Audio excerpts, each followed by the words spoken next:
the greatest explanation of Bitcoin.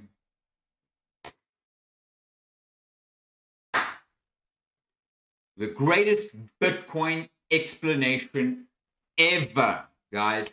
In this video, we're going to delve right into this incredible video footage of a couple guys speaking in Senate, in Congress, and actually speaking about Bitcoin and what Bitcoin actually is. So thank you for being here with me today once again on the Crypto Bliss Show. I am Kiara DeCass, and let's tackle out this video right here, right now, today. I've been powerhousing this day, and I hope you guys have been powerhousing this day with me too. You guys already know from my video that I did for you earlier on over here that Bitcoin has been pumping today. We've seen a grandly beautiful pump off the 200 moving average. The one thing that we have done now is we have pumped into this resistance level. I just need you guys to be very, very focused here on the short term that this is resistance. We broke through it here. There has been resistance, and we are now currently at that level. So we've only tapped on it really once and twice now from the underside of this. So we could hit with the RSI, we could actually make a strong pullback down. We'll have to see what happens with the Federal Reserve news. We do know that the Dixie right now is busy kind of having a little bit of a reversal. So we can see that's taking shape here at this point.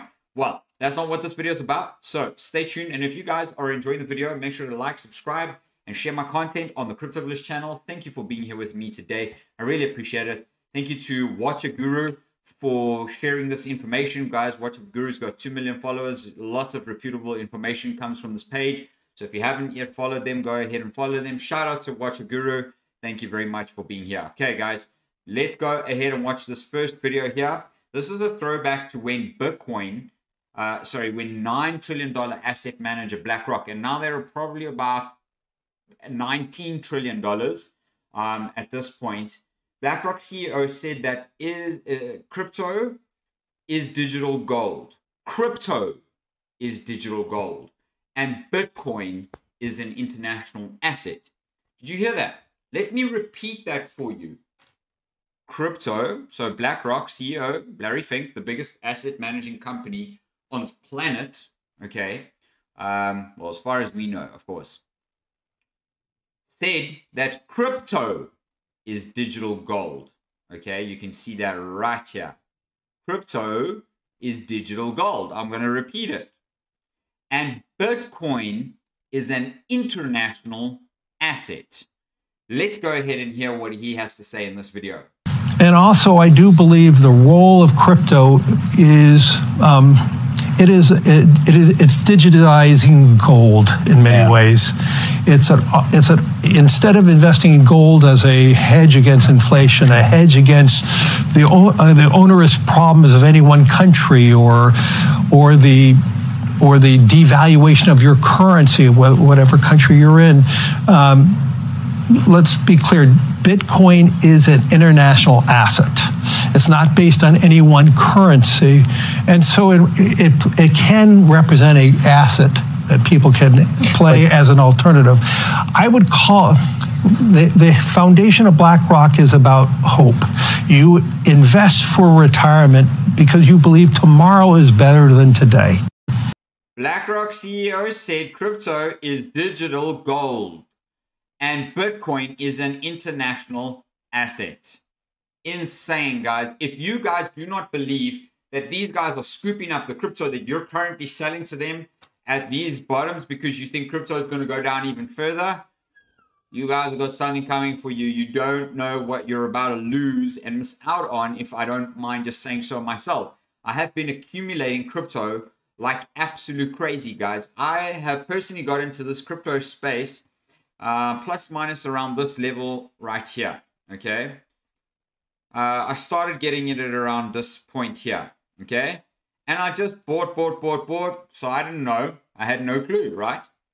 I bought until I had like barely any dry powder to buy down here. So that was my crypto mistake. I know that. You know, I didn't know that it was topping out. I didn't really read the charts or anything. I just heard all the crypto hype on Twitter and YouTube. and I just put my money in. And I was one of those retail investors when I started, guys. But I have learned so much during this time. And I can tell you something, that I've sold off some of my particular assets and I've reaccumulated whatever I possibly can down at this point, because I have definitely seen how this is going to explode over the next couple of years, guys. So if you do not think that Bitcoin is here to stay, make sure to stay tuned so that you guys can listen to the greatest Bitcoin explanation of all time right here, right now. Thanks again to Watcher Guru for the video. Crapo, Ranking Member Brown, members of the committee. Thank you for the opportunity to speak with you today. My name is Peter Van Valkenburg, and I'm the Director of Research at Coin Center, an independent nonprofit focused on the public policy issues affecting cryptocurrency and public blockchain networks. What is Bitcoin? Bitcoin is the world's first cryptocurrency, and it works because of the world's first public blockchain network. What does Bitcoin do? It's simple. It lets you send and receive value to and from anyone in the world using nothing more than a computer and an internet connection. Now, why is it revolutionary? Because unlike every other tool for sending money over the internet, it works without the need to trust a middleman. The lack of any corporation in between means that Bitcoin is the world's first public digital payments infrastructure. And by public, I simply mean available to all and not owned by any single entity. Now, we have public infrastructure for information, for websites, for email. It's called the internet. But the only public payments infrastructure that we have is cash, as in paper money. And it only works in face-to-face transactions. Before Bitcoin, if you wanted to pay someone remotely over the phone or the internet, then you could not use public infrastructure. You would rely on a private bank to open their books and add a ledger entry that debits you and credits the person you're paying. And if you both don't use the same bank, well, then there'll be multiple banks and multiple ledger entries in between. With Bitcoin, the ledger is the public blockchain, and anyone can add an entry to that ledger, transferring their Bitcoins to someone else. And anyone, regardless of their nationality, race, religion, gender, sex, or creditworthiness, can for absolutely no cost create a Bitcoin address in order to receive payments digitally. Bitcoin is the world's first globally accessible public money. Is it perfect? No. Neither was email when it was invented in 1972. Bitcoin's not the best money on every margin. It's not yet accepted everywhere. It's not used often to quote prices, and it's not always a stable store of value. But it is working, and the mere fact that it works without trusted intermediaries is amazing. It's a computer science breakthrough, and it will be as significant for freedom, prosperity, and human flourishing as the birth of the internet. And Bitcoin is just the beginning. If we can replace private payments infrastructure, then we can replace other private choke points to human interaction as well. Now, why should we want to build more public infrastructure? Why should we embrace blockchains over corporate intermediaries? Why should we tolerate their inefficiencies and work to make them better?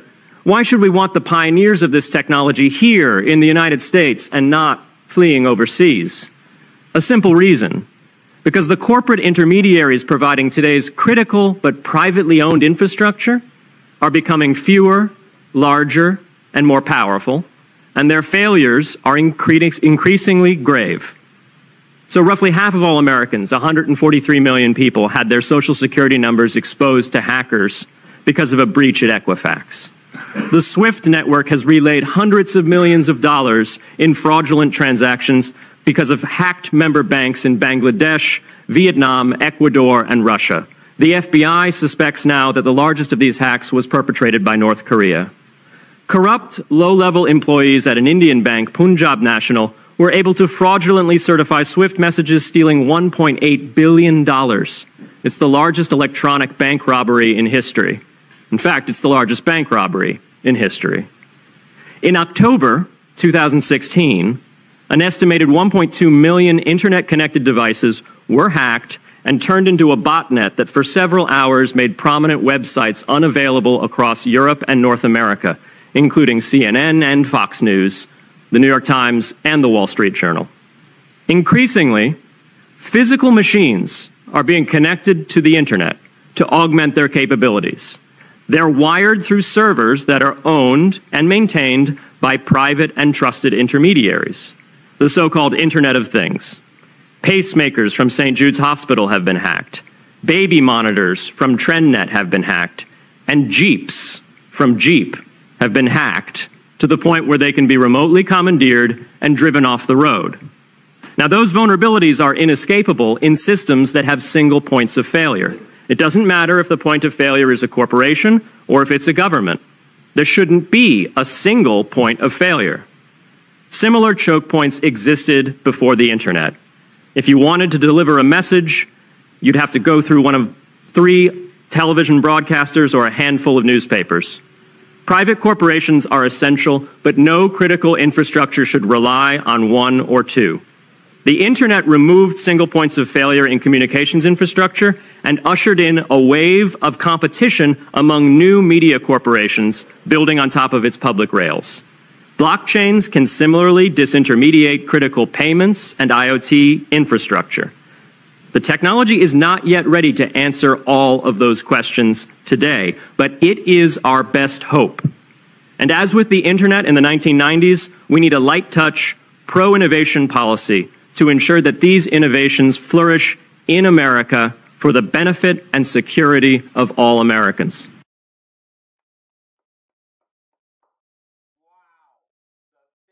Bitcoin explanation ever, guys. Let me know what you think about that Bitcoin explanation down in the comments below, because that said pretty much quite a substantial amount about our tech infrastructure, our AI infrastructure, our payment system infrastructure, our economic infrastructure, and our storing of value infrastructure across the world.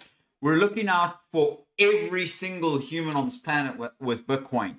But with fiat money and fiat currency, guys, your value as a human being on this planet continues to be eroded by the printing machines, by people who believe that they get to make the decision over you. Okay, and I showed you guys that in my video down here today. So if you didn't go and watch that, go ahead and watch that video right there, right now. Go and click on it. I'll leave it in the card above. Guys, it was insane. You need to know that information is so powerful for you.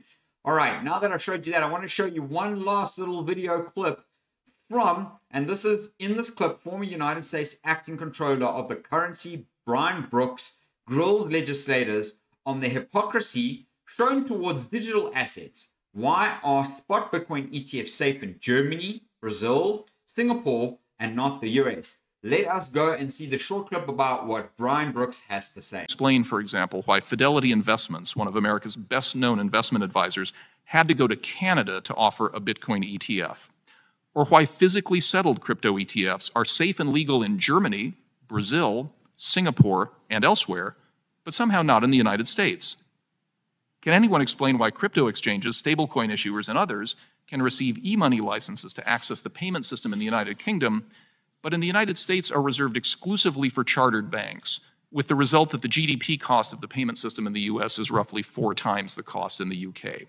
For that matter, why is there no clear path for crypto-focused insured depositories chartered in the state of Wyoming to access Federal Reserve payment services like other insured depositories? These are the big questions. Correct in what he's saying. There's such hypocrisy. So shout out to Croissant ETH on this, sharing this post. I mean, you guys can see that this post was even December 9th, 21, long time ago. Now, guys, I want to show you once again the charts that I showed you in my video today. This is a Wyckoff accumulation, spring breakout, throwback, markup, accumulation, correction, reaccumulation, guys. Don't miss out on the opportunity, because if Bitcoin is still currently where it is at $30,000, $26,000, guys, it is still cheap as chips under $50,000 right now. There's no doubt about it, because within the next, by the end of the next cycle, guys, you can see here, top right at the point, top right at the point, top right at the point. Guess what? Top right at the point means anything between $300,000 and $500,000 Bitcoin. That's a 10 to 15x on Bitcoin, guys. Why would you want to miss out on an opportunity like that? Make sure to go ahead and buy crypto using my link, my Bitflex link pinned in the comment there for you guys, as well as in the top of the description of this video. You guys will go ahead and find my Bitflex and my Bybit link with crazy deposits there for you guys, and that is going to be absolutely incredible. If you guys would like to see more about how to get on charts, how to use these platforms, please let me know down in the comments. Just shout out hashtag Bitflex, hashtag Bybit, and I will, of course, do an incredible video for you guys there on that. You guys saw this chart in that video today. This is where we're at right now. You can see here. So this is where we're at, guys. Do not miss out on this opportunity. I have even drawn that exact thing in my charts right here. This is the line in the sand, and we've bounced very, very clearly off of this level right now. And there is strong bullish divergence, like I said to you guys on the chart, on the daily, happening right now between the RSI having a low, higher lows, and the Bitcoin price having lower lows. That is incredible, and that's why we're getting what we're getting, guys. So for right now, I think Bitcoin is pumping. China's busy pumping Bitcoin right now. We know all about that. Make sure to subscribe to the channel. Let me know what you thought about the best Bitcoin explanation ever. I couldn't have done a better job myself. That was incredible. So thank you to that beautiful video right there. Guys, if you enjoyed the channel and this video, make sure to share this video with your family and friends that need to know what Bitcoin is and what exactly Bitcoin does for the world, because it is going to change and revolutionize our entire life and the entire way money is thought about and used. Thanks, guys. We'll see you on the next one.